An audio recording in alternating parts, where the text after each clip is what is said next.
Bonjour à tous, vous tous qui nous suivez. Ici c'est MPB TV.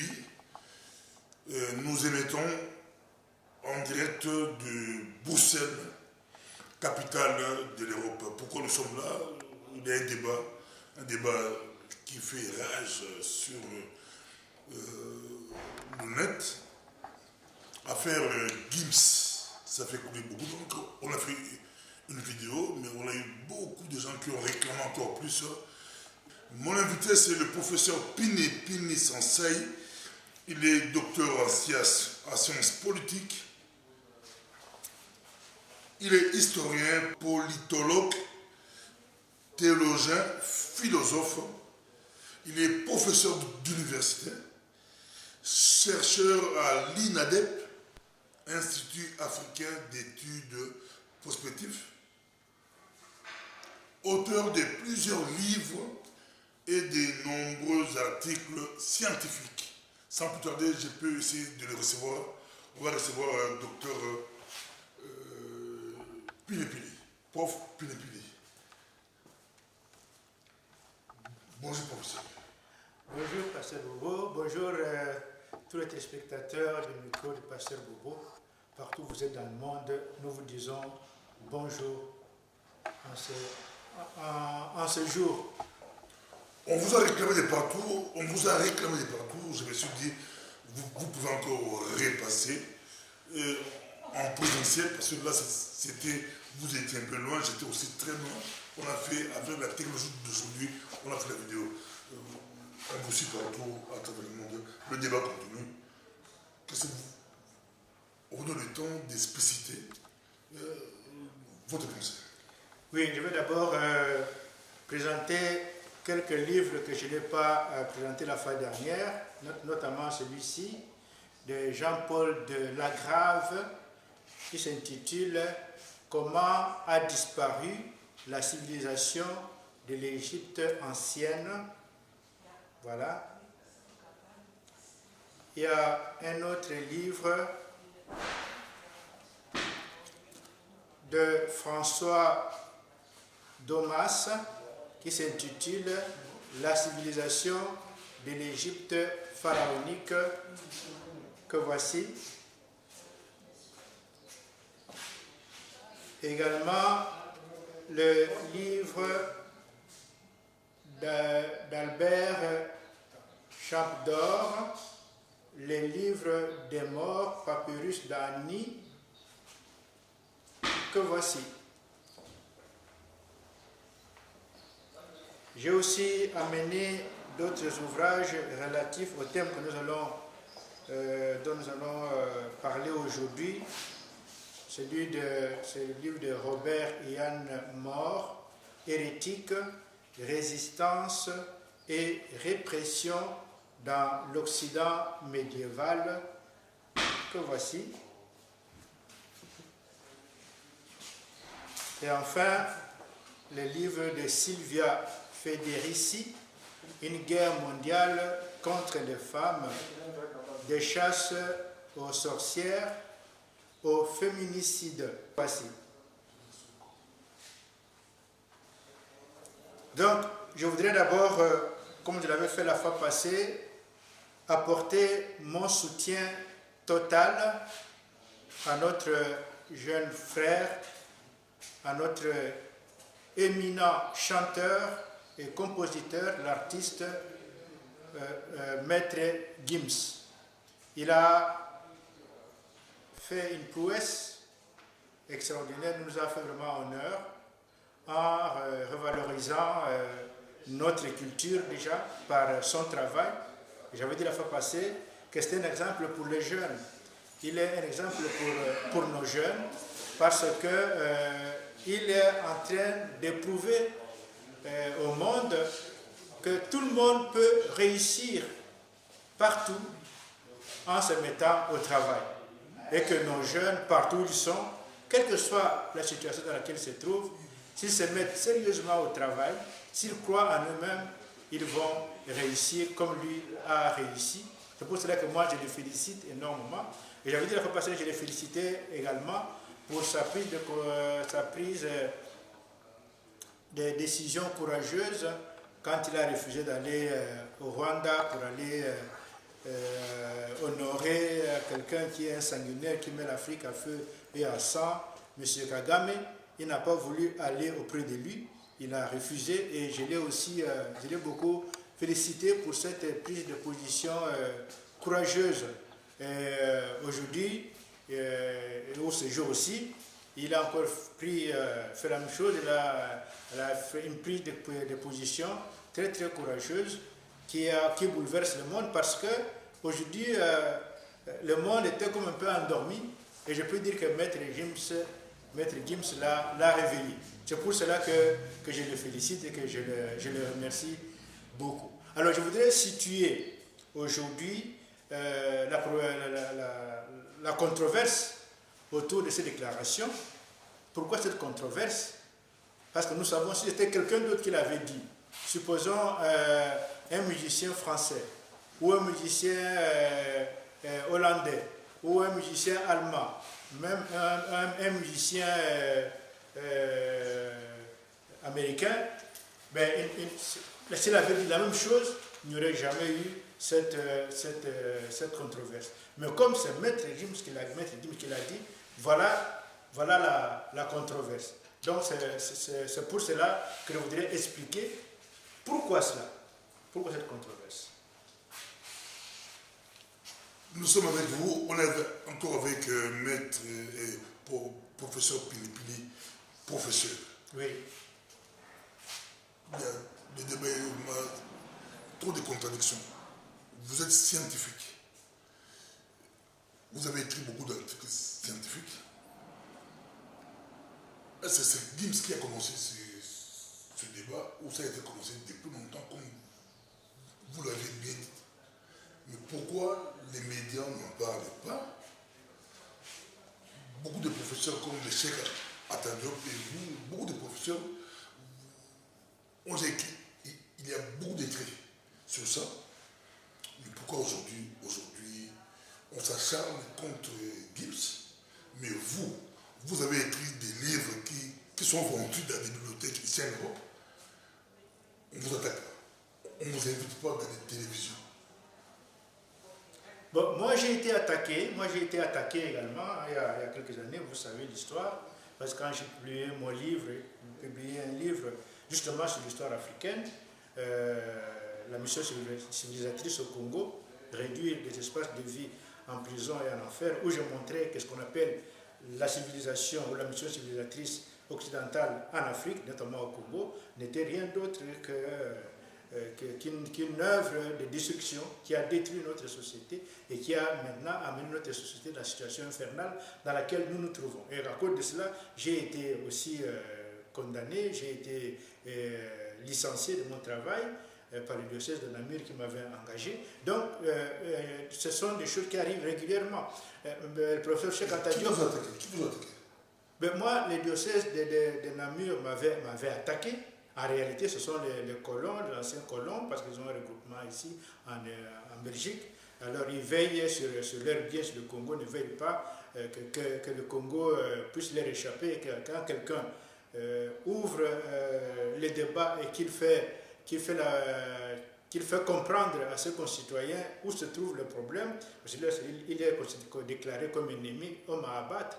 Donc c'est comme ça que moi j'ai été attaqué, je ne suis pas le seul, il y en a bien d'autres, mais les cas les plus connus chez nous, c'est quand même le cas de notre patrimoine, Patrice Emery Lumumba, qui a été non seulement attaqué, lui a été Premier ministre régulièrement élu, chef d'un gouvernement légitime, mais le gouvernement belge et les autres Belges l'ont arrêté, l'ont tué. Lui, c'est politique, ici on parle tout à fait. Mais justement, c'est pour dire... Vous avez dit Cheikh Anta Diop. Oui, c'est pour dire que la problématique reste la même. Donc chaque fois que tu essaies de contredire, de dire autre chose que ce qui est connu, mais tu es dans le collimateur. Donc Cheikh Anta Diop, c'était la même chose. Cheikh Anta Diop est venu avec une... En fait, c'est une thèse que tout le monde connaît. Quel est le problème? C'est ça que je voudrais dire. Quel est le problème?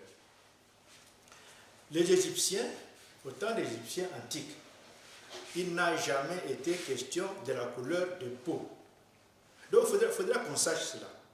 Au temps des Égyptiens antiques, il n'a jamais été question de la couleur de peau. Au temps des Grecs antiques, il n'a jamais été question de la couleur de peau non plus. Au temps des Romains antiques, il n'a jamais été question de la couleur de peau non plus. Donc cela est très important que nos téléspectateurs puissent comprendre que le problème qui nous préoccupe aujourd'hui, le problème qui est relatif aux déclarations, la controverse vis-à-vis des déclarations de notre frère Maître Gims, c'est à cause de cette problématique de la couleur de peau.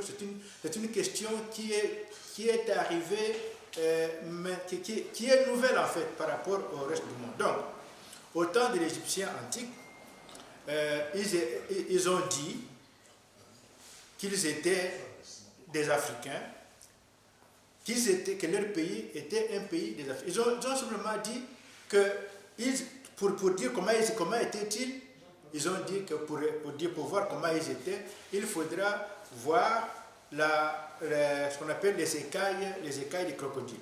Quand tu vois les écailles de crocodile, tu peux comprendre quelle a été la couleur de peau de... Les écailles de crocodile, on va bouger un peu avec le professeur. Je ne vais pas vous laisser, on va bouger un peu avec vous. On va en parler. On le suit partout à travers le monde, aux États-Unis, partout. Je vais vous laisser le temps. On va bouger un peu, marcher un peu. Oui. Et on va commencer.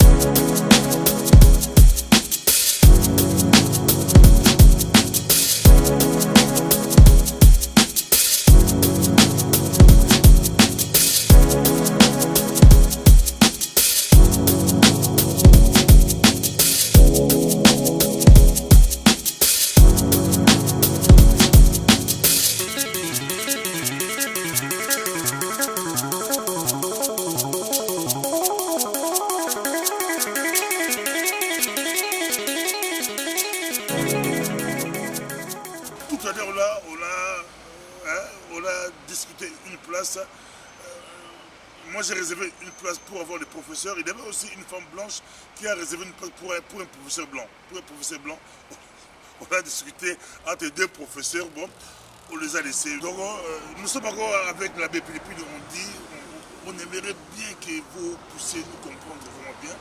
On est là avec le professeur. Vous avez parlé. Oui. Donc, je disais que la question qui se pose par rapport à la controverse suscitée par le propos de Maître Gims, c'est la guerre contre le noir, qu'on appelle racisme. La question c'est celle-là. C'est-à-dire que les noirs sont comme ils sont enfermés, ils sont comme dans une prison, et ils doivent suivre ce que l'on leur dit. Ils doivent dire ce qu'on leur demande de dire, ils doivent écouter ce qu'on leur propose d'écouter, ils doivent voir ce qu'on leur montre à voir. Donc, eux ne sont pas de véritables hommes libres. Voilà la question. Alors, d'où vient cela? Donc, ce que nous appelons nous racisme, c'est ce qui a amené tout ce que nous connaissons en Afrique, notamment la traite, l'esclavage des Noirs, la colonisation, le néocolonialisme et tout cela, l'exploitation, le vol de nos matières premières et tout. Qu'est-ce qui a amené cela? Cette guerre-là. Parce que le problème c'est ça. Parce que, comme je disais, si c'était quelqu'un d'autre qui avait parlé, c'était notre musicien. Un musicien belge, un musicien français, un musicien anglais, un musicien allemand, un musicien canadien ou même australien, voilà, un blanc, de peau blanche, il n'y aurait pas de problème. Le fait que c'est un noir qui l'a dit, voilà la question. Voilà la question. Parce que un noir célèbre, voilà, un noir parce qu'il voilà, il est célèbre, il est dit, donc le fait que c'est lui qui l'a dit, comme il est célèbre, donc il va soulever, il va se faire entendre. Donc c'est là, nous sommes au milieu de ce qu'on appelle le système raciste. Donc moi j'aimerais mieux que les gens puissent comprendre cela et expliquer ce que c'est. Donc je disais tout à l'heure, avant qu'on puisse marcher là, je disais que le problème se pose comme ceci.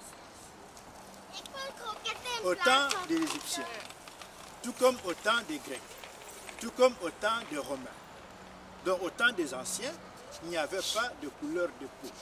Il n'y avait pas de blanc, il n'y avait pas de noir, il n'y avait pas de jaune, il n'y avait pas de quoi que ce soit. Il y avait des peuples. Donc il faut que les gens comprennent. La hiérarchisation que nous connaissons aujourd'hui, qu'on n'est plus, on n'y a plus de peuple, mais c'est plutôt on est déterminé par la couleur de sa peau, c'est nouveau. C'est quelque chose qui est nouveau et ce sont qu'on appelle, disons, les Européens qui ont introduit cela à partir, et c'est le christianisme d'ailleurs qui a introduit cela, à partir du XIe siècle. Avant le XIe siècle, cette affaire n'existait pas.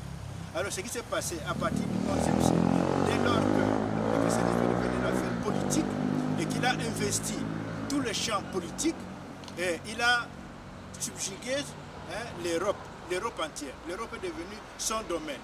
C'est comme ça que les Européens, aujourd'hui, pour nous qui vivons ici en Europe, les Européens n'ont plus de villages, n'ont plus de tribus, ils n'ont plus rien, ils sont simplement des Blancs. Or, ce n'était pas comme ça auparavant. Auparavant, il y avait des peuples en Europe, des tribus qui existaient ici en Europe. Il y avait des tribus, il y avait des villages, il y avait des traditions. Donc tout cela existait ici. Mais tout cela a été supprimé. Alors, dès lors que ça a été supprimé, le christianisme, donc, avec l'Église, a pris le dessus et a organisé la société européenne sur la base de la couleur de la peau, en disant que cette couleur de peau, c'est la couleur divine, c'est la couleur de Dieu, donc c'est cette couleur qui doit dominer le monde entier. C'est alors que les Européens, donc des chrétiens européens, ici en Europe, vont aller à travers le monde à partir du XVe siècle pour aller subjuguer le monde. Donc il faut que les gens comprennent ça. Donc tout marchait très bien ainsi parce que dès lors qu'ils ont eu des armes, parce qu'ils avaient les droits de tuer, parce qu'ils étaient les fils de Dieu, ils avaient le monde entier avec eux, les papes étaient avec eux, donc ils avaient le droit de tuer, ils ont tué. Je dis toujours aux gens que pour une arme, elle peut être dans les mains d'un enfant, dans les mains d'un n'importe qui, elle fait toujours des ravages, parce que c'est une arme. Alors si quelqu'un, vous êtes un groupe de personnes avec des armes, et vous allez avec l'intention de tuer, vous allez tuer. C'est ce qui s'est passé. Donc c'est comme ça que les Africains ont été tués, que l'Afrique est tombée. Parce que tous les royaumes africains ont été défaits un à un. Ça a commencé d'abord ici en Europe où le grand empire romain a été complètement détruit. Mais professeur, est-ce que l'Afrique ou l'Égypte antique avaient de l'électricité? Ça, je repose encore la question. Je vais y arriver. Le débat continue. Oui, je voudrais y arriver. Je voudrais d'abord terminer ceci pour qu'on puisse comprendre ce qui se passe. Je dire que l'Afrique a été terrassée pendant des siècles. À partir de cette idéologie-là, donc finalement on avait dit que l'Afrique n'y a rien, en Afrique il n'y a rien du tout. L'Afrique c'était un continent où rien ne s'est jamais passé, il n'y a jamais eu rien, ni langue, ni monument, ni rien. Ce sont les gens qui étaient au début de l'humanité, c'est les derniers des derniers. Donc ça a été ainsi jusqu'au XVIIIe siècle quand l'empereur Napoléon est allé en Égypte pour aller conquérir ce territoire. Il a amené avec lui des groupes de scientifiques. Ces groupes de scientifiques-là ont commencé à étudier l'Égypte. Et un de ces soldats est tombé sur un morceau de pierre où il y avait des inscriptions. Des inscriptions en grec, en grec, des inscriptions des inscriptions en démotique et des hiéroglyphes, donc l'écriture égyptienne. À partir de ce moment-là, on a commencé à relire les écrits égyptiens parce qu'on ne lisait plus ça depuis le 4e siècle. Les écrits égyptiens avaient disparu. Tout ce qui est le monde égyptien avait disparu. Alors, quand on lit ce qu'on appelle la pierre de Rosette, donc maintenant on découvre les hiéroglyphes, on sait de nouveau lire les hiéroglyphes. à partir de cette pierre de Rosette. On commence à lire les hiéroglyphes, donc tout ce qui est écrit dans des pyramides. C'est à partir de ce moment-là qu'on découvre des merveilles. Qu'est-ce qu'on découvre? On découvre que ce que l'on considérait comme étant des grandes connaissances européennes étaient en réalité des connaissances égyptiennes. Or, l'Égypte antique dont on parle s'est révélé être un territoire des Africains. Parce que on avait dit des Africains noirs. Parce qu'on avait dit, et même les Européens avaient déterminé, comme ils avaient déclassé les Africains donc comme des Noirs, ils ont dit comment reconnaît-on un Noir, donc un Vaurien? Pour reconnaître un Noir, c'est-à-dire un Vaurien, il doit avoir la couleur de peau noire, il doit avoir les cheveux crépus, il doit avoir les nez aplatis et il doit avoir de grosses lèvres. Quand vous voyez un tel homme, vous êtes sûr que c'est un Africain, donc c'est un Vaurien. Vous pouvez le mettre en esclavage, vous pouvez prendre son territoire, le mettre en colonisation, etc. etc. Or, maintenant, ce Vaurien-là, ceux qui croient comme des Vauriens, s'avèrent être des Égyptiens antiques, ceux qui sont à la base de la connaissance en Europe. Ça ne pose maintenant problème. Comment faire maintenant? C'est à partir de ce moment-là qu'ils vont commencer à faire ce qu'on a appelé la falsification. Donc détruire volontairement toutes les connaissances, tout ce qui a signe au noir appartenant à l'Égypte pour montrer qu'en réalité l'Égypte n'était pas un pays noir mais un pays des blancs. Donc nous en sommes toujours là.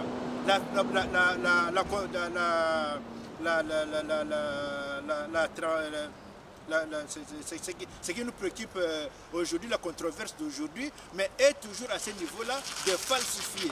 Il faut falsifier, il faut faire taire les Noirs pour montrer, pour que le monde entier puisse savoir qu'ils n'ont rien, ils ne valent rien et que ce sont les Européens qui ont la grande connaissance. Donc par rapport à cette question-là, c'est cela. Dire qu'un Africain vienne dire qu'en Égypte antique, il y avait l'électricité, mais c'est grave. Donc cela veut dire que vous êtes en train de dire que leurs connaissances ici, ce sont des connaissances qui sont des connaissances secondaires. Or, ils ne veulent pas être du tout, comme vous dites, qu'ils ont des connaissances secondaires. Il faut montrer que ce sont de véritables connaissances, c'est eux. Donc voilà où se trouve le problème. Et il y avait... Même si c'est vrai, nous n'admettons jamais qu'un Noir puisse dire que, comme si c'est fait découverte. Voilà. Donc ils n'admettront pas cela. Ils ne veulent pas admettre ça.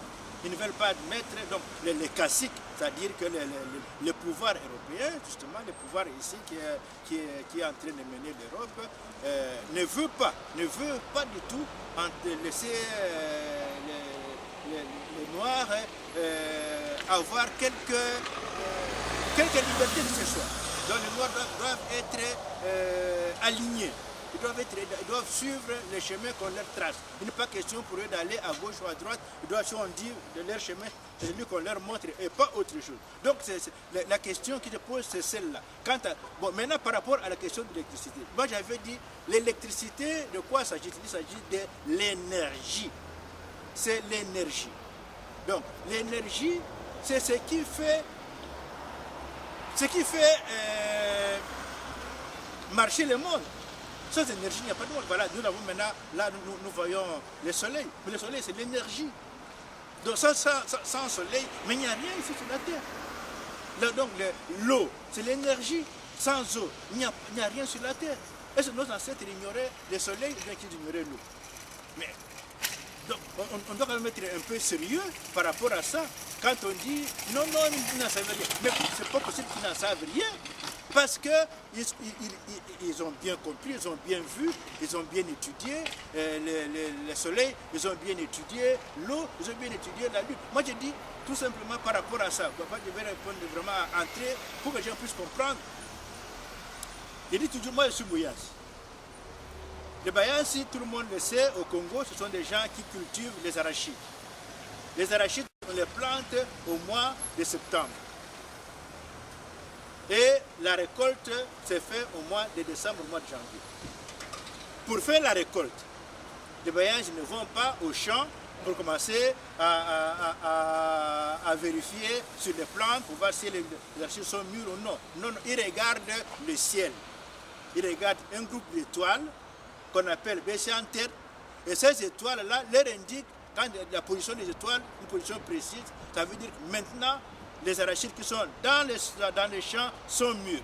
Et si vous allez dans les champs, à ce moment-là, quand ces étoiles sont arrivées à ce point précis, vous prenez une plante d'arachide, vous allez voir les arachides sont mûrs. Ça veut dire que nos ancêtres, ils ont bien observé les étoiles, ils savaient très bien ce que c'est que les étoiles. Donc, les Égyptiens, les premiers, les Égyptiens avaient remarqué qu'il y avait une étoile dans le ciel, qui est l'étoile la plus brillante après le soleil. Ça s'appelle le Sirius. Cette étoile-là, c'est une fois dans l'année qu'elle s'élève avant le soleil. Une fois dans l'année. Et dès qu'elle s'élève avant le soleil, c'est à ce moment-là que les Nils commençaient les crues en Égypte. Parce que les crues de Nil, c'est la vie de l'Égypte antique. C'était les crues de Nil. Quand les Nils montaient, la vie arrivait en Égypte. Donc à ce moment-là, tout le monde attendait cela avec impatience. C'était l'arrivée de Dieu, le Sirius qui arrivait. Parce que le fleuve Nil allait gonfler et désormais les berges allaient être gorgées d'eau et le sol égyptien allait devenir très fertile pour faire des champs. Donc ce Sirius-là, c'est grâce à ce Sirius que les Égyptiens ont construit pas seulement les pyramides, mais également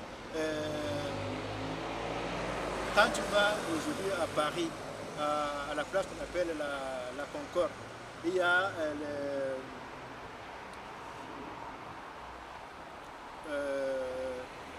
mais je peux oublier ce nom. Donc il y a une structure en pierre qui est l'obélisque. Donc l'obélisque qui est à Paris, il n'a pas été construit par les Français, par les ingénieurs français. Ça vient d'Égypte. Donc les Égyptiens, ils ont élevé des obélisques. Les obélisques, c'est comme des antennes, justement pour capter l'énergie. Ces obélisques sont ici dans toute l'Europe. L'Europe est allée prendre des obélisques en Égypte. Il y en a à Paris. Il y en a à Rome. Dans toute l'Italie, c'est plein d'obélisques partout. Il y en a en Espagne. Il y en a un peu partout ici en Égypte et ici en Europe, les obélisques. Donc les obélisques, leur fonction, c'est celle-là. C'est de capter justement l'énergie solaire. Donc c'est pour dire que les ancêtres n'ignoraient pas du tout, mais alors pas du tout, ce que c'est que l'énergie, ce que c'est l'électricité. Je dis l'électricité, c'est l'énergie. L'énergie qui est transportée, l'énergie qui est maintenant utilisée pour que dans la vie ordinaire, tel que nous le voyons. Ils disent qu'au-dessus des pyramides, il n'y avait pas de l'or. Là, ils ont attaqué Gims, il n'y avait pas de l'or. Non, il y avait de l'or. Mais les pyramides d'aujourd'hui, il n'y en a plus. Mais au départ, il y en avait. Au départ, parce que... Il y avait de l'or. Il y avait de l'or. Il y a des livres. Il y a des livres, oui, c'est écrit, il y a des livres. Il y avait de l'or tout à fait au-dessus. Maintenant, il y a eu des tremblements de terre qui ont fait ravaler la paroi, beaucoup de parois qui étaient sur les pyramides. Donc maintenant, les pyramides n'ont plus ces parois-là qui les protégeaient. Il y avait des parois, mais les pyramides n'étaient pas comme ça. Les gens pensent que les pyramides étaient ainsi. Non, c'était pas comme ça. C'était très joli. Donc il y avait des parois et il y avait des plaques d'or qui étaient, comme on voit dans beaucoup d'endroits ici en Europe, il y a des plaques d'or sur beaucoup de toits qui sont faits construire. Donc il n'y a pas qu'ici. D'abord, il n'y a pas d'or ici en Europe. Où est-ce que les Européens ont eu la technique pour mettre de l'or sur leurs édifices? Si ce n'est en Afrique, où justement il y a de l'or. Quand les Européens arrivent en Afrique, ils trouvent des pays entiers où les gens vivent avec l'or. On a appelé ces pays-là la Côte d'Or. La Côte d'Or, c'est en Afrique. La Côte d'Or, c'est le Ghana actuel, c'est la Côte d'Ivoire actuelle, c'est le Bénin actuel, c'est le Togo actuel. C'est ça qu'on appelle la Côte d'Or, la Guinée. C'est la Côte d'Or. Donc, s'ils refusent que il n'y avait pas de l'or au-dessus des pyramides, qu'ils acceptent au moins, comme vous le dites, en Égypte, il y avait de l'or. Mais en Il y Égypte, avait beaucoup d'or en Égypte. mais en Égypte, surtout en Nubie, donc à côté, au Soudan, mais il y avait beaucoup d'or. Donc les Égyptiens connaissaient, mais ils utilisaient l'or. D'ailleurs, on a trouvé des quantités énormes d'or, d'objets d'or, dans de nombreux, dans des pyramides. Les Portugais appellent eux les richesses de Toutankhamon. Mais c'est de l'or. On va continuer. Moi, j'ai eu la chance, moi qui vous parle, j'ai eu la chance de visiter l'Égypte actuelle. J'étais en Égypte dans les années 92. 92, j'étais en Égypte. Je suis entré même dans les pyramides. J'étais à l'intérieur des pyramides. Là, pour moi, je commence à croire quand le professeur explique, c'est comme s'il y avait la lumière à l'intérieur. Parce que quand on voit des compartiments, des chambres, comment c'est construit. Moi, j'étais à l'intérieur des pyramides actuelles. Oui. Mais avant, quand ils construisaient, je crois, ils avaient de la lumière. Comme vous l'avez dit précédemment. Oui, mais le continent. À moins qu'ils puissent entrer avec des feux. Le continent doit d'ailleurs nous étonner, mais avec des feux, ils vont tout cramer, ils vont tout brûler. Donc le continent doit d'ailleurs nous étonner. Parce que comment ils sont entrés, pas un jour, pas 2 jours, mais pendant des millénaires, ils entraient là-dedans, ils entraient et ils sortaient. Donc ce n'était pas quelque chose qui était fermé à jamais. Mais non, c'était à eux. C'était quelque chose qui était pour eux, qu'ils avaient construit et qu'ils allaient régulièrement là-bas. Ils avaient la science. Ils avaient la science. Mais comment donc? Sinon, comment pouvaient-ils construire les pyramides sans science? Les Égyptiens, ils ont calculé ce qu'on appelle la valeur de pi. La valeur de pi, aujourd'hui, on connaît, c'est 3,14. Eux, ils avaient trouvé 3,16. C'était pas loin. Donc, ils avaient la science, ils savaient très bien le cosinus, ils savaient très bien le sinus, ils connaissaient très bien les mathématiques. Ce sont eux qui ont inventé la géométrie. La géométrie que nous utilisons vient des Égyptiens. La chimie vient des Égyptiens. Mais comment voulez-vous... Mais comment ces pyramides ne tombent pas après beaucoup de tant tremblements de siècles, tremblements de terre, de pluie, il n'y a jamais eu d'effondrement. C'est bien construit.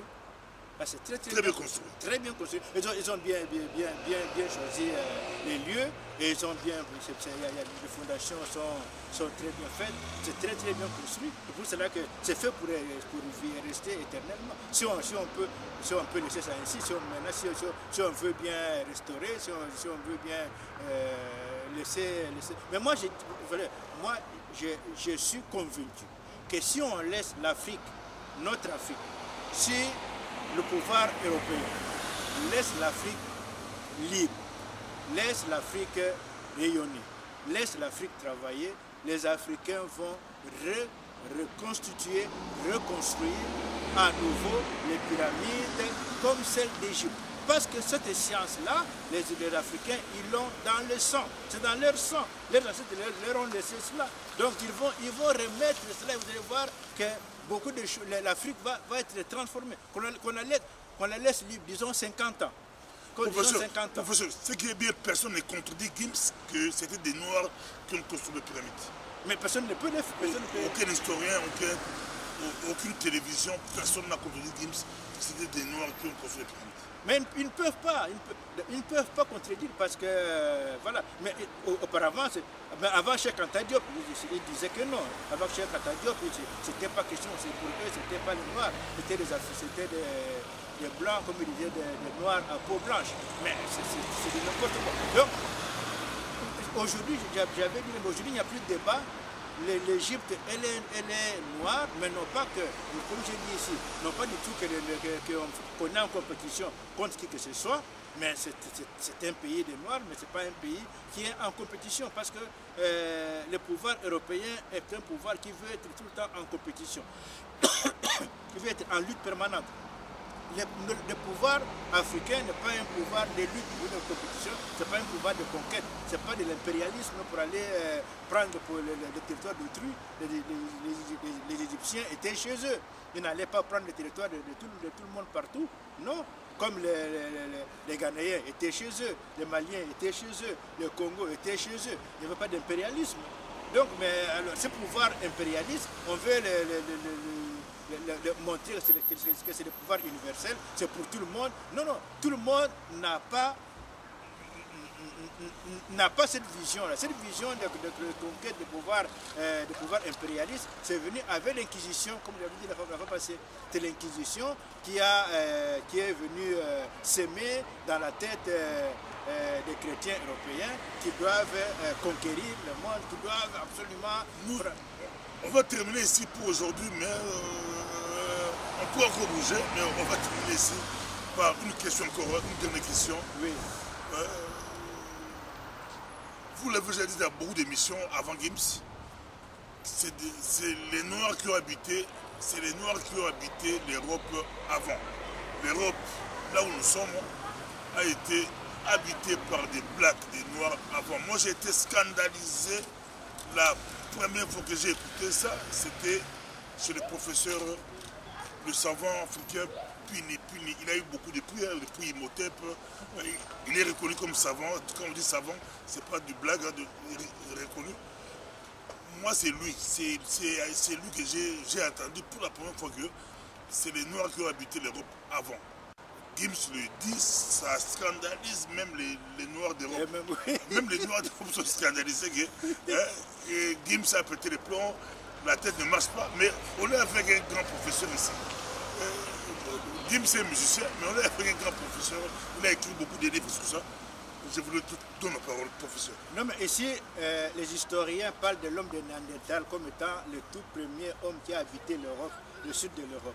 L'homme de Néandertal, tout le monde le sait, tout le monde, mais les historiens le savent, c'est le prototype noir. On leur donne seulement l'homme, le nom de Néandertal. Mais c'est le prototype il est noir à 100%. C'est-à-dire comme nous avons, comme un décrit, cheveux crépus, nez écrasé, lèvres grosses, je ne sais quoi encore, les oreilles, je ne sais comment, comme ils décrivent, peau noire. Donc c'est l'homme noir comme tel qu'ils ont décrit. Et c'est l'homme de Néandertal qui a habité le sud de la France et le sud de l'Espagne actuelle. Donc l'homme de Néandertal, c'est-à-dire ces gens-là qui ont habité. Ce sont ceux qui ont habité les premiers venant d'Afrique. Parce que l'homme est né en Afrique. L'homme étant né en Afrique. Mais les premiers qui doivent venir habiter, pas à ce moment-là, quand l'homme est né en Afrique, il n'y avait personne ici en Europe. L'Europe existait, mais il n'y avait personne. L'Europe n'était pas habitable à l'époque, à ce moment-là. Donc, par rapport à l'homme qui naissait, parce que nous parlons de la naissance. Donc, il fallait que ça soit dans des conditions qui étaient favorables à la vie. Autrement, cet homme-là n'aurait jamais survécu. Donc, pour que l'homme qui naissait puisse survivre, il a fallu qu'il y ait un territoire propice à cette vie-là qui naissait. Et ce territoire, c'était l'Afrique. Donc c'était l'Afrique de l'Est, c'est là qu'il est né. Alors cet homme-là qui est né, dès lors qu'il a commencé à se stabiliser, il a commencé à sortir. Ça a pris des millénaires. Ce n'était pas du jour au lendemain qu'il est sorti. Donc l'homme qui est né en Afrique, c'est petit à petit qu'il est devenu, qu'il a pu sortir du continent pour aller ailleurs, notamment en Asie et aussi en Europe. Donc c'est à ce moment-là qu'il est arrivé ce qu'on appelle l'homme de Néandertal. L'homme de Néandertal, c'était un Africain, 100%. Donc il n'y a rien. Je suis désolé. Merci beaucoup. Le savant est très à l'aise. Hein. L'historien, le professeur, l'écrivain, il est très à l'aise. Laissez le débat entre les profs d'université, laissez les débats entre les écrivains, laissez les débats entre les historiens. Laissez-les débattre, nous on prend des stylos pour écouter, parce que je vois des gens il y a des gens qui veulent attaquer Gims, qui n'ont pas de niveau. Laissez les débats entre les historiens, les savants africains et les savants européens, les savants blacks et les savants blancs. Merci beaucoup, professeur Pilipili, merci beaucoup. On va continuer des grands débats comme ça, des grands débats scientifiques. On va encore continuer. Merci beaucoup. À la prochaine. Merci. Merci. Les propos de Maître Gims ne sont pas insensés, aussi bien concernant la question de l'électricité en Égypte ou la présence première des Noirs en Europe. Donc, concernant la question de l'électricité, je dis que les anciens Égyptiens n'étaient pas des ignorants. Ce sont des gens qui ont beaucoup étudié, et notamment le cosmos, les étoiles. Ils ont fait une carte, ils ont même arrivé à établir une carte cosmogonique à partir cosmique, à partir de leur connaissance des étoiles. Ils ont bien montré, et l'une des étoiles qui est parmi qui est presque synonyme de la civilisation égyptienne, c'est l'étoile Sirius Unsoti, comme on dit aussi dans certaines de nos langues. Donc cette étoile-là, c'est l'étoile qui est la plus brillante après le Soleil, et qui a déterminé beaucoup de connaissances en Égypte. Et les pyramides ainsi que les obélisques ont été construits suivant la position, les indications de cette étoile-là. Et d'ailleurs, quand on voit l'alignement des pyramides, mais cet alignement, c'est un alignement intelligent qui suit la ligne traversée, la ligne de l'étoile Sirius quand elle apparaît au moment où elle précède le Soleil. Et c'est cela que nos ancêtres égyptiens anciens ont suivi pour construire leur pyramide. Alors je dis, d'une façon générale, nos ancêtres, nous, Africains, n'étaient pas ignorants du fait électrique. Premièrement, ils ont bien observé le Soleil, ils ont bien observé l'étoile Sirius, ils ont aussi observé la foudre, et surtout ils ont encore observé un poisson. Il y a un poisson qui est dans l'eau, un poisson qui dégage des charges électriques, qu'on appelle le poisson électrique, qui a plusieurs noms en Afrique. Donc, tout ce sont des faits qu'ils connaissaient. D'ailleurs, il paraît tout à fait évident que l'entrée, la pénétration, même la construction même, mais la pénétration dans les pyramides exigeait d'avoir de l'électricité, d'avoir de l'énergie. Donc les piles, les piles étaient connues. Une de ces piles-là, ou de ce qu'on appelle les obélisques. Les obélisques jouent la fonction des piles électriques. C'est pour cela qu'ils ont été construits dans cette optique-là. Et donc, là-dessus, Maître Gims n'a pas dit n'a pas dit de bêtises. Au contraire, ce sont des faits qui sont connus. Concernant la présence première des Noirs en Europe, encore une fois, c'est pas de l'invention. Parce que c'est vrai que pour nous autres aujourd'hui, vu que nous sommes dans un monde hiérarchisé où on est déterminé noir ou blanc, ou rien du tout, c'est ça ou rien, ce sont des choses qui nous paraissent difficiles à comprendre. Or, le monde n'était pas toujours comme ça.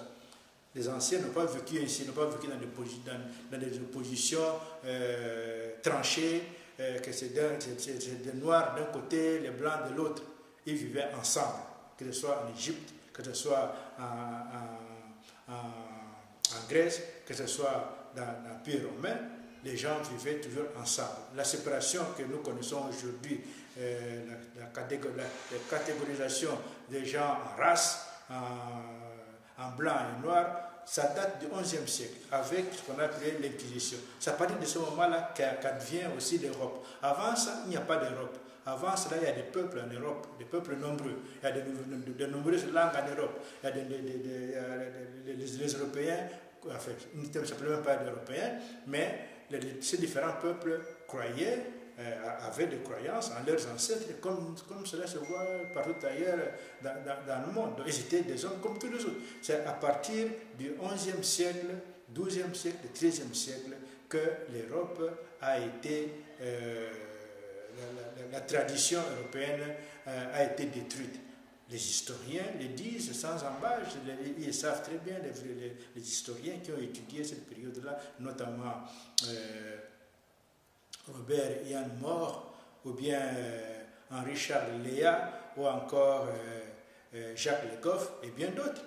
Ils le savent, ils le disent très bien que l'Europe d'aujourd'hui, telle que nous la connaissons, ne date pas de longtemps, ne date pas de toute l'époque romaine, encore moins de l'époque grecque. Non, pas du tout.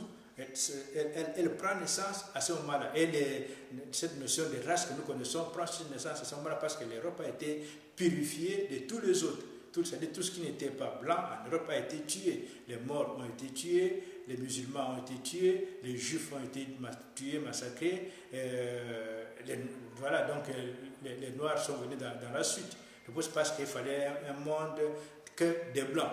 Parce que c'est la papauté à cette époque-là avait envisagé ça pour avoir tout son pouvoir sur le monde entier. Il lui fallait des soldats, et ces soldats-là étaient constitués par ceux des blancs, c'est-à-dire les adeptes, ces adeptes à elle, ceux qui lui obéissaient. Tous les autres avaient été tués, y compris les femmes. Beaucoup de femmes ont été massacrées parce que la papauté les accusait d'avoir comme ça des connaissances ancestrales. Or, l'ancestralité devait mourir à tout prix en Europe. Donc, nous devons comprendre que nous sommes dans une toute autre situation, que la situation que nous connaissons aujourd'hui n'a pas été une situation de tout le temps, c'est une situation nouvelle. C'est pour cela que comme elle est advenue, elle peut aussi disparaître, et Maître Gims et bien d'autres travaillent pour que ces murs-là, ces murs rigides qui séparent les gens, les populations, puissent disparaître et que nous puissions revivre comme vivaient nos ancêtres dans le temps, aussi bien au sein de l'Empire romain, aussi bien au sein des royaumes grecs que chez nous, partout en Afrique, notamment en Afrique, en Égypte et en Éthiopie, où on vivait normalement. Des Blancs, les Grecs, c'est même pas des Blancs, disons, on ne l'appelait pas ici, mais les Grecs pouvaient venir en Égypte, les Perses pouvaient venir en Égypte, les Syriens pouvaient venir en Égypte, les gens de l'Arabie pouvaient aller en Éthiopie. C'était pas du tout pas un problème. Les morts pouvaient aller en Espagne, les Espagnols pouvaient venir en Mauritanie actuelle, c'est-à-dire au Maroc, en Mauritanie, au Sénégal, et au Mali. C'est là, ce contact existait, ces contacts ont existé. La situation d'aujourd'hui, c'est une situation nouvelle qui est née à partir du XIe siècle avec l'Inquisition, pas avant. Et nous devons donc arrêter le régime inquisitorial parce que c'est ce régime-là qui a mené tellement de massacres dans le monde et qui a mis l'Afrique à terre aujourd'hui. Donc nous devons mettre fin à ce régime, détruire, briser, démolir ce mur qui est établi aujourd'hui entre les peuples et qui nous tue, nous tous. Voilà, je vous laisse.